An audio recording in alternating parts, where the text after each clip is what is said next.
अस्सलामुअलैकुम, this is ODA foxtrot from defence outpost. तो Pakistan air force के लिए और ख़ासकर जो हमारी J-35 की प्रोक्योरमेंट है उसके लिए एक पॉसिबल थ्रेट जो है वो आने वाले टाइम में जो है वो हमें फेस करना पड़ सकता है, उसके बारे में बात करेंगे। लेकिन वीडियो में आगे बढ़ने से पहले अगर आप लोगों ने अभी तक चैनल को सब्सक्राइब नहीं किया हुआ तो please make sure to like this video and do subscribe to the channel. तो सबसे पहली खबर की तरफ आ जाते हैं कि पाकिस्तान एयरफोर्स जो रिसेंटली J-35 को प्रोक्योर करने वाली है उसके लिए एक काफ़ी बड़ा जो थ्रेट है वो फ्यूचर में आ सकता है, और जो वो थ्रेट आएगा वो इंडिया की साइड से आएगा। अब इसमें हुआ ये है कि जैसे कि आप सबको पता होगा, कुछ ही दिन पहले यूएस प्रेसिडेंट डोनाल्ड ट्रंप ने अपना ऑफिस अज्यूम किया है और अब वो ऑफिशियली जो है वो यूएस के प्रेसिडेंट बन चुके हैं। तो इसी के हवाले से प्रेसिडेंट डोनाल्ड ट्रंप ने इंडिया के कॉन्टेक्स्ट में एक काफ़ी ज़्यादा इंपॉर्टेंट बयान दिया है, और इसमें उन्होंने ये कहा है कि इंडिया को फ्यूचर में यूनाइटेड स्टेट्स से ज़्यादा अमाउंट के अंदर वेपन सिस्टम्स को अक्वायर करना चाहिए। मतलब उन्होंने इस चीज़ को हाईलाइट किया है कि जो पहले वेपन्स इंडिया यूएस से ले रहा है वो तो ले ही रहा है, साथ ही साथ इनको अब ये चीज़ इंक्रीज करनी चाहिए और नए वेपन सिस्टम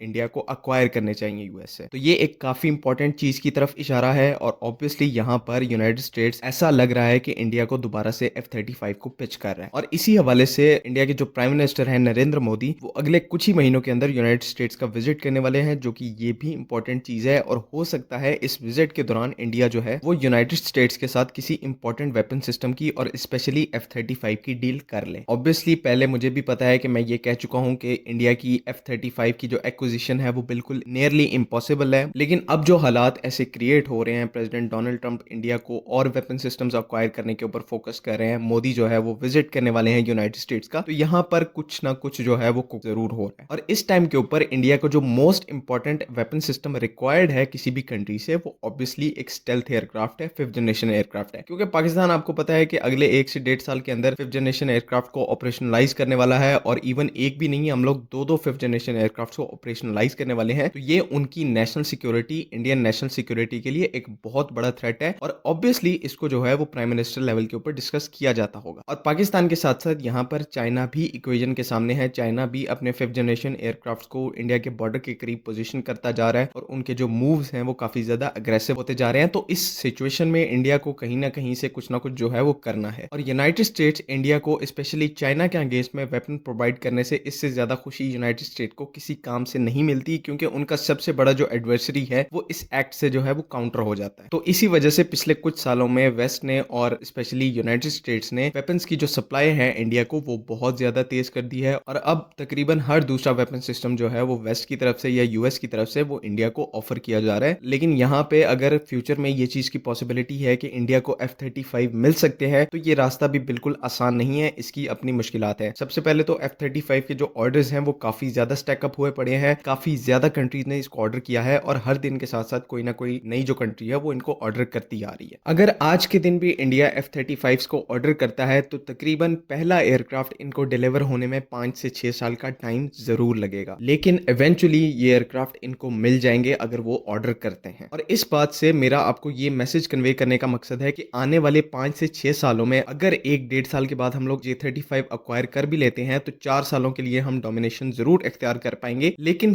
कहीं ना कहीं जाकर अगले 5 से 6 सालों में इंडिया जो है वो इस चीज को लेवल आउट जरूर करेगा। इसी वजह से हमारे लिए इंपॉर्टेंट जो है वो J-35 तो है ही है, साथ ही साथ हमें पाकिस्तान एयरफोर्स को जो टाइम J-35 की एक्विजिशन से मिलेगा, जो टाइम हम लोग डोमिनेशन में रहेंगे, उस टाइम में हमें अपनी बाकी एयरक्राफ्ट की फ्लीट के ऊपर बहुत इंपॉर्टेंटली काम करना है, क्योंकि वो ऐसा टाइम फेज होगा जिसके अंदर हम फ्लेक्सिबली जो है वो अपने एयरक्राफ्ट प्लान्स के ऊपर काम कर सकते हैं। नए एयरक्राफ्ट को चाहे हम लोग इंडक्ट कर सकते हैं और पूरी तरीके से आसानी के साथ हम लोग अपने प्लान्स को एग्जीक्यूट कर सकते हैं। हमें इंडिया की तरफ से कोई थ्रेट पोज नहीं होगा। हाँ, वो जब F-35 अक्वायर कर लेंगे तो उसके बाद जो है वो चीजें डिफरेंट हो जाएंगी, लेकिन 4-5 साल का जो टाइम है वो हमें J-35 बोरो करके देगा। उसमें हमें अपनी जो 4.5 जनरेशन एयरक्राफ्ट की फ्लीट है या फिर 4 जेन एयरक्राफ्ट की फ्लीट है उसको हमें किसी ना किसी तरीके से एक्सपेंड करना है और उसकी कैपेबिलिटी को स्ट्रॉन्ग करना है, जिसमें हमारे PFX के प्रोजेक्ट आ जाते हैं। JF-17 का जो ब्लॉक 4 है, जिसमें ब्लॉक 3 के बाद जो अपग्रेड प्लान की गई है थंडर एयरक्राफ्ट के लिए, वो काफी ज्यादा क्रूशल है। उसके बाद कान फाइटर जेट का जो ऑप्शन है वो भी काफी ज्यादा क्रूशल है। इसी के साथ हमें जो है वो बाकी अपने जो पुराने एयरक्राफ्ट हैं उनको भी फेज आउट करना है, और अगर पाकिस्तान एयरफोर्स का J-10Cs को एडिशनल अक्वायर करने का प्लान है उसको भी हमें जल्द से जल्द प्लानिंग करके उसको एग्जीक्यूट करना है। यही हमारे पास जो है वो वाइटल टाइम है। तो ऐसा यहाँ पर बिल्कुल भी नहीं है कि इंडिया के लिए F-35 को जो है वो उसकी कंफर्मेशन मिल गई है, लेकिन हमें एनिमी के लिहाज से इसी चीज को प्रिटेंड करके करना चाहिए कि वो अगले 5 सालों में J-35 की कैपेबिलिटीज़ को मैच कर लेंगे। इसी हिसाब से हम लोग अपनी जो तैयारी है उसको स्ट्रॉन्ग रख पाएँगे। अगर हम इसी चीज़ को सोच के बैठे रहेंगे कि अगले 8 से 10 साल पाकिस्तान एयर फ़ोर्स का कोई मुकाबला नहीं कर सकता, तो ये हम अपने साथ बहुत बड़ी गलती कर रहे हैं, तो इसको हमें नहीं करना चाहिए। जो टाइम हमें जो है वो J-35 देता है डोमिनेशन का, उसको हमें इफेक्टिवली यूज़ करना चाहिए। बाकी आज की वीडियो में बस इतना ही। अगर इससे रिलेटेड कोई भी कन्फ्यूजन है तो काइंडली कमेंट्स में ज़रूर पूछें। टेक केयर, अल्लाह हाफ़िज़, पाकिस्तान